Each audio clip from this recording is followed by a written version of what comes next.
with, since COVID, we've had, an amazing shift towards, for many people, it doesn't obviously apply to pilots and Yeah. nurses, to remote work opportunities. How do immigration laws, or how have they evolved, or how do they need to evolve to accommodate kind of that, you know, remote worker, digital nomads, from a global talent mobility perspective?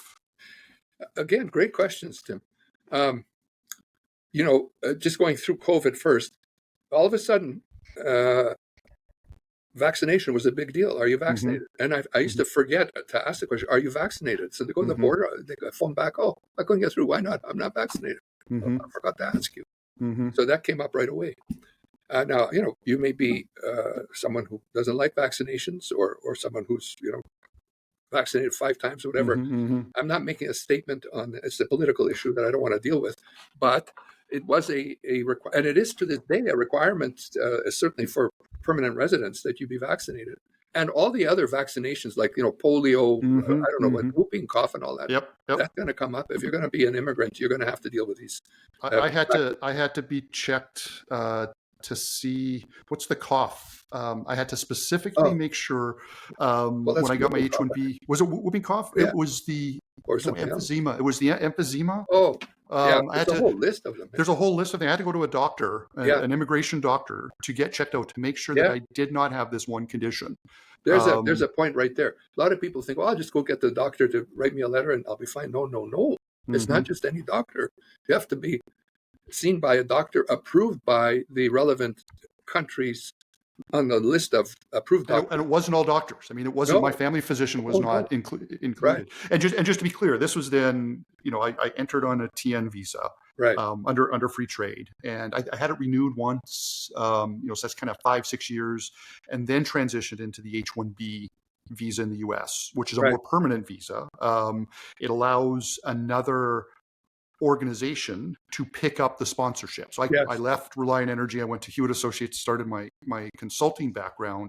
They were able to assume that visa, and kind of take it over and be the yeah. sponsor, without me even having to leave the country or anything like that. That, was a little more of a requirement. Hmm.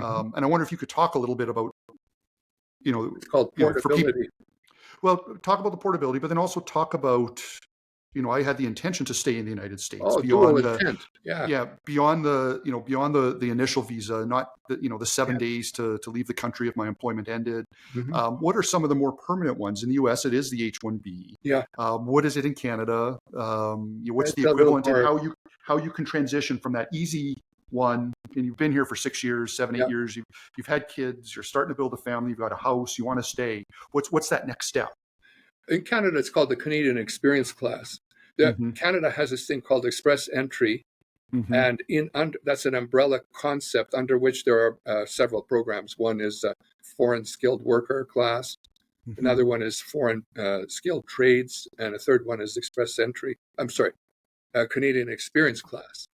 Um, so once you're in Canada, after a year, you become eligible under the Canadian Experience Class to apply for permanent residence, assuming that you meet there's a few other criteria there that you have to meet. And there are other ways. For example, some people might fall in love with a Canadian, get married, and Yep. the spouse sponsors you, or maybe under a provincial program, depending on which province it is. Canada's got the Canadian immigration system is like the Christmas trees at Christmas time. The ones that light with the flashes that turn on and off, because it's got the federal programs, and all 11 provinces have got provincial programs, but they're not all operational at the same time. So this is where our conversation earlier, Tim, where you said, you got to be knowledgeable or follow immigration, and it's a sort of a self-education process. You have Mm-hmm. to be on top of these, what's open, what's not, how many more are there available, etc. For example, there's a Northern Ontario program that not everybody knows about, but for the people who are willing to go up north to work, they can get permanent Which residence is by going up there. so critical for Yeah, healthcare workers. So many. America's got something like that too. There's an effort being made by cities, rural areas, to implement a work permit system that rewards workers who are willing to come and work in rural areas. I very much support that Hmm. concept. I'm Absolutely. hoping that that will develop over time. It's basically rural visa, rural working visa idea that the municipalities are advancing to try and encourage workers to come and work. Not everybody in downtown New York, for example. Hmm.